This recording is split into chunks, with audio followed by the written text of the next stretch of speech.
Everybody, today I'm working on a 2003 Dodge Ram. It's a 1500 with a 5.7 Hemi 4x4, and this is Chris's vehicle, and he was complaining about a noise under the hood, and I looked under here, and it's when it was running that I could hear this, and it turns out it was the tensioner. Not so much the tension of the tensioner going bad, but the actual pulley right here, and it kind of wiggles. So that is loose, and that's making a harmonic sound. So today I'm going to swap that out, including the tensioner, since it's got 168,000 miles on it, as well as the idler pulley here, and there's one down there. So got a 3/8 slot for a ratchet to go into, and you can loosen the belt by reducing the tension on the belt. So we'll do that first. Due to how far down it is in the engine, I'm going to use a breaker bar to reach, and so I've got two 1/2-inch drive sockets here. The 13 is for the idlers, and the 15mm is for the tensioner. And then once it's loosened, I got one of these a while back. It's a Milwaukee 3/8 drive, runs on their M12 battery. Pretty good. I just got a 13mm on there just to spin it loose. Our arms don't bend that way, so it's a good idea to get one of the. For this vehicle are a 38006 for the idlers. They're both the same, and they are both smooth. Idler pulleys come in two variations, smooth or ribbed. This is smooth and ribbed, such as the tensioner, which is a 38382. This one has a rib design, and that's what that looks like. And this belt is a 7-ribbed setup. Funny thing is, the owner of the vehicle went to O'Reilly's and got these and came back with the wrong sizes. I don't know what they were thinking. They had a 90mm pulley, smooth pulley. These are around 75 to 76 stock. And then the tensioner, you saw so there's a 15mm bolt that goes through here. The other one had no bolt. It had a solid stud coming out of the back where maybe it nutted to the engine.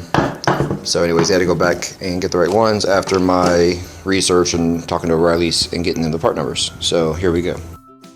Alright guys, I'm going to start by loosening the tensioner. There's a little square over here for the 3/8 ratchet. I'm going to pull that counterclockwise. See how it loosens the belt. Pull that off there. It's going to droop further away than where it started. So give yourself some room with your hands. And with that loose, you can slide it off the tensioner. Remember how the belt routing goes. We're just going to tuck the belt. Keeping it taut. We'll see how this goes. It may fall, but it's easier if it doesn't. With that loose, I'm now going to take my 1/2-inch breaker bar. Put the 13 on it and take loose this idler here. It's going to be counterclockwise to loosen it as normal. And as specified. It's pretty quick. Grabbing my little Milwaukee ratchet drive thing here. Make short work of that. There's that. We're going to reuse the bolt as well as the hardware. Set that aside. I'm going to go ahead and work my way down to the tensioner next, since that now is out of my way. So that one's a 15mm on the breaker bar.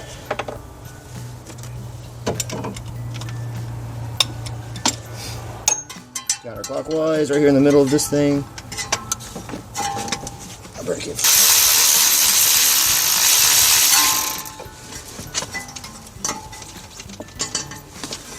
Bring the whole thing up. Once more, it's got the bolt in it. I'm going to salvage that. We don't need this any longer, not even the wheel. But again, the culprit was this guy here. Is loose. Chuck that to the floor as you do. Back to the 1/2-inch breaker bar with a 13mm for the lower idler down there. Not sure if you can see that.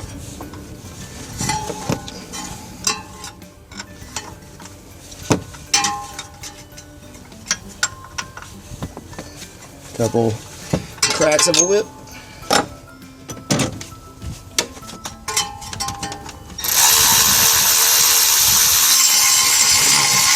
Catch it from falling. We'll use hardware. I'm just pushing that with my finger. Gonna go ahead and get the new one. Slip that together. I would advise you get that fully seated before you install it, because if that's crooked, it may go on crooked or strip this thread. So now I'm going to use my bare hand to get that lined up. I have gloves on before. I don't trust my fingers with gloves on to find threads. Got it started. Go back to the baby impact right angle here. Finish it.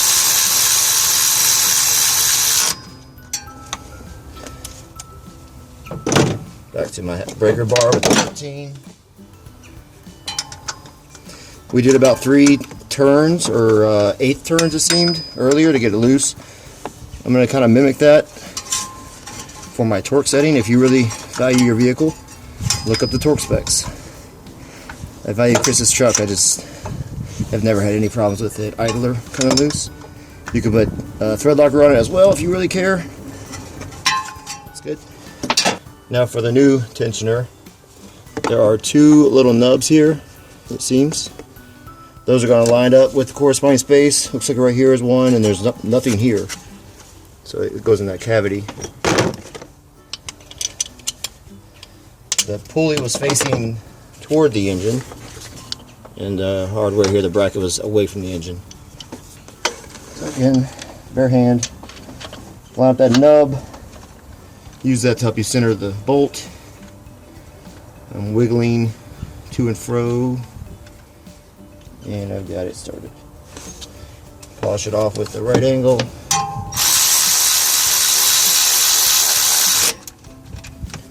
Good. Breaker bar.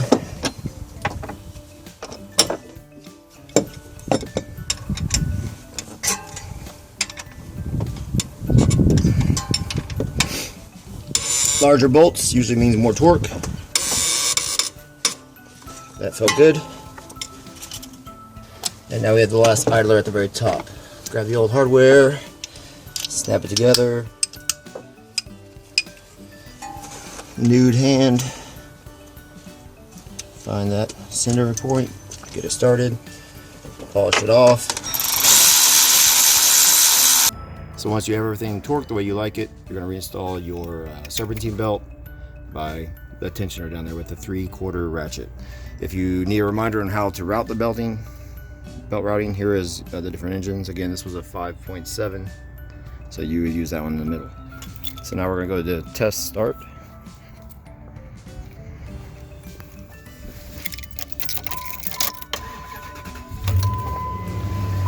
Running.